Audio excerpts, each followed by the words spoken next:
எப்படி இருக்கீங்க? எல்லாரும் நல்லா இருக்கீங்கன்னு நினைக்கிறேன். ஸோ இன்னைக்கு நான் என்ன ரெசிபி செய்ய போறேன்னு பார்த்தீங்கன்னா வந்து mix veg paratha. Mix veg பராட்டானா ஒன்றும் இல்லைங்க, லைக் எல்லா வெஜிடபிள்ஸும் மிக்ஸ் பண்ணி சப்பாத்தியில் ஸ்டஃப் பண்ணி பண்ண போகிறேன். ஸோ இந்த மாதிரி வந்து ஆலு பராட்டா, கோபி பராட்டா, அந்த மாதிரி டிஃப்ரெண்ட் கைண்ட்ஸ் ஆஃப் பராட்டா பண்ணலாம். ஸோ இதில் என்ன ஒரு பெரிய இதுனா பார்த்தீங்கன்னா, இதுக்கு வந்து எந்த விதமான சைட் டிஷ்ஷும் தேவையில்லை. இந்த குருமா எதுவுமே இதுக்கு நம்ம பண்ண தேவையில்லை. இது வந்து வெறும் தயிர், ஊறுகாய், அதோட வந்து ஒரு சூப்பராக இருக்கும் இது. ஸோ வாங்க இது எப்படி செய்யுதுன்னு பார்க்கலாம். மிக்ஸ் வெஜ் பராட்டாவுக்கு பார்த்தீங்கன்னா நான் வந்து பன்னீரை வந்து துருவி வச்சுருக்கேன், கேப்சிகம் பொடியாக நறுக்கி வச்சுருக்கேன், கேரட்டு துருவி வச்சுருக்கேன், ஒரு சின்ன சைஸ் ஆனியனை வந்து பொடியாக நறுக்கி வச்சுருக்கேன், 2 பச்சை மிளகா, ஒரு டீஸ்பூன் இஞ்சி பூண்டு விழுது எடுத்திருக்கேன். இதுக்கு தேவையான மசாலா பார்த்தீங்கன்னா 1/4 டீஸ்பூன் மஞ்சத்தூள், 1 டீஸ்பூன் மிளகாய்த்தூள், 1 டீஸ்பூன் மல்லித்தூள், ஒரு 1/2 டீஸ்பூன் கரம் மசாலா. இப்போ பேனில் கொஞ்சம் ஆயில் ஆட் பண்ணுறேன். இப்போ எண்ணெய் சூடாயிருச்சு. இதில் வந்து நான் வந்து ஒரு 1/2 டீஸ்பூன் சீரகம் ஆட் பண்ணுறேன். கூடயே வந்து பச்சை மிளகா,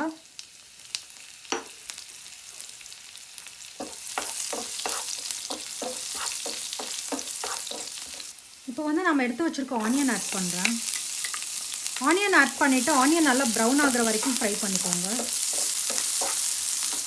இப்போ ஆனியன் நல்லா ப்ரௌன் ஆகிடுச்சு. ஸோ இந்த ஸ்டேஜில் வந்து நான் எடுத்து வச்சுருக்க இஞ்சி பூண்டு விழுது ஆட் பண்ணுறேன். இஞ்சி பூண்டு விழுது வந்து நல்லா பச்சை வாசனை போகிற வரைக்கும் ஃப்ரை பண்ணிக்கோங்க. இப்போ இஞ்சி பூண்டோட பச்சை வாசனை போயிடுச்சு. ஸோ இந்த ஸ்டேஜில் வந்து நம்ம மசாலா ஆட் பண்ணிடலாம். ஒரு 1/4 டீஸ்பூன் மஞ்சத்தூள், ஒரு டீஸ்பூன் மிளகாய்த்தூள், 1 டீஸ்பூன் மல்லித்தூள், ஒரு 1/2 டீஸ்பூன் கரம் மசாலா. இதை ஆட் பண்ணிவிட்டு நல்லா ஃப்ரை பண்ணிக்கோங்க ஒரு நிமிஷத்துக்கு. இது கூட வந்து கொஞ்சம் வாட்டர் ஆட் பண்ணிக்கோங்க. ஸோ உங்களுக்கு மசாலா வந்து கருகாமல் இருக்கும். இப்போ மசாலா நல்லா வெந்துருச்சு. ஸோ இந்த ஸ்டேஜில் நாம் எடுத்து வச்சுருக்க கேப்சிகம் ஆட் பண்ணுறேன், கேரட்டு, அதுக்கப்புறம் பன்னீர். இது கூடவே வந்து இதுக்கு தேவையான சால்ட் ஆட் பண்ணுறேன். இப்போ இதை நல்லா மிக்ஸ் பண்ணிக்கோங்க. இப்போ இதனால் இந்த மாதிரி மிக்ஸ் பண்ணிக்கோங்க. மிக்ஸ் பண்ணிவிட்டு வந்து நான் கொஞ்சமாக வாட்டர் ஆட் பண்ணுறேன். ரொம்ப நிறைய ஆட் பண்ணாதீங்க, ஒரு 1/4 கிளாஸ் அந்த மாதிரி ஆட் பண்ணிக்கோங்க. இதை ஆட் பண்ணிவிட்டு இதை மிக்ஸ் பண்ணிவிட்டு நல்லா லிட்டு போட்டு மூடி வச்சிடலாம். ஸோ இப்போ பார்த்தீங்கன்னா ஒரு 15 மினிட்ஸ் ஆச்சு. எல்லா காயும் நல்லா வெந்துருச்சு. ஸோ இந்த ஸ்டேஜில் வந்து நம்ம கொஞ்சம் கொத்தமல்லி ஆட் பண்ணிக்கலாம். இப்போ இதை நல்லா மிக்ஸ் பண்ணிவிட்டு இந்த ஸ்டேஜில் வந்து உங்களுக்கு சால்ட்டு பத்தலைன்னா அட்ஜஸ்ட் பண்ணிக்கோங்க. எனக்கு வந்து எல்லாமே கரெக்டாக இருக்குது. ஸோ வந்து நான் மிக்ஸ் பண்ணிவிட்டு ஸ்டவ் ஆஃப் பண்ணிட போகிறேன்.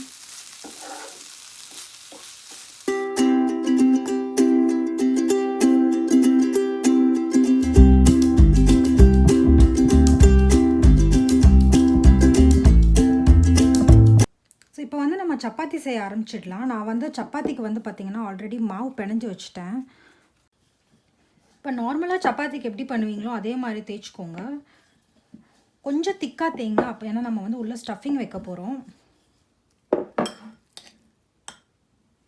ஸ்டஃபிங் நிறையா வைக்காதீங்க, வெளியே வந்துடும். ஸோ நான் வந்து கொஞ்சமாக வைக்கிறேன். வச்சுட்டு இப்படி மடிச்சுக்கோங்க.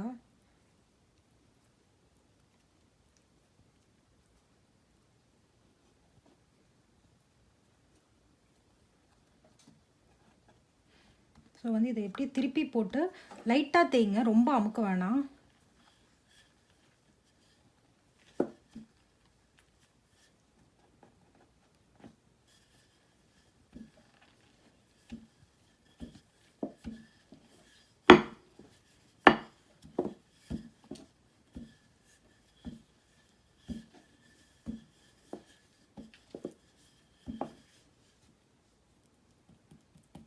ஸோ அவ்வளோதான். இதை வந்து நம்ம வந்து பேனில் போட்டு சுட்டு எடுத்துக்கலாம். ஆக்சுவலி இந்த பரோட்டா செய்கிறப்ப பார்த்தீங்கன்னா வந்து உங்களுக்கு கொஞ்சம் ஸ்டஃபிங் வெளியே வரதான் செய்யும். ஸோ ஒருவேளை உங்களால் அந்த மாதிரி பண்ண முடியலன்னா நீங்கள் என்ன பண்ணலான்னா, இந்த மாதிரி 2 சப்பாத்தி எடுத்துக்கோங்க. லைக் நார்மலாக சப்பாத்தி மாதிரி தேய்ச்சிக்கோங்க. ஸோ இந்த மாதிரி தேய்ச்சிட்டு இதில் நடுவில் ஃபில்லிங் வச்சுக்கோங்க. ஸோ இந்த மாதிரி ஃபில்லிங் வச்சுட்டு இன்னொரு சப்பாத்தி வச்சு இப்படி க்ளோஸ் பண்ணிவிடுங்க. க்ளோஸ் பண்ணிவிட்டு இந்த சைடு வந்து நல்லா ப்ரெஸ் பண்ணி விடுங்க. ஸோ வந்து உங்களுக்கு ஓப்பன் ஆகாது.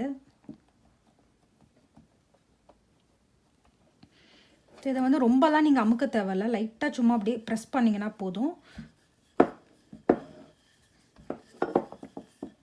இது வந்து one of the method, like வந்து உங்களுக்கு ரொம்ப ஈஸியாக இருக்கும். ஸோ அவ்வளோதான்.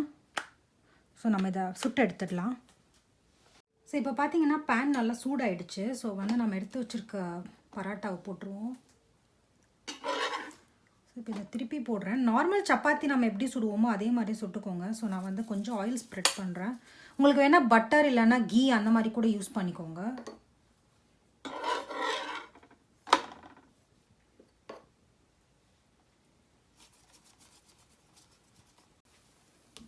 ஸோ 2 பக்கமும் இந்த மாதிரி ப்ரௌன் ஆகிற மாதிரி 2 பக்கமும் ஃப்ரை பண்ணிக்கோங்க. அவ்வளோதான், நம்மளோட பரோட்டா ரெடி ஆகிடுச்சு. ஸோ இதை நம்ம எடுத்துடலாம். ஸோ அவ்வளோதான், நீங்கள் வந்து அதே மாதிரி எல்லா சப்பாத்தியும் சுட்டு எடுத்துக்கோங்க.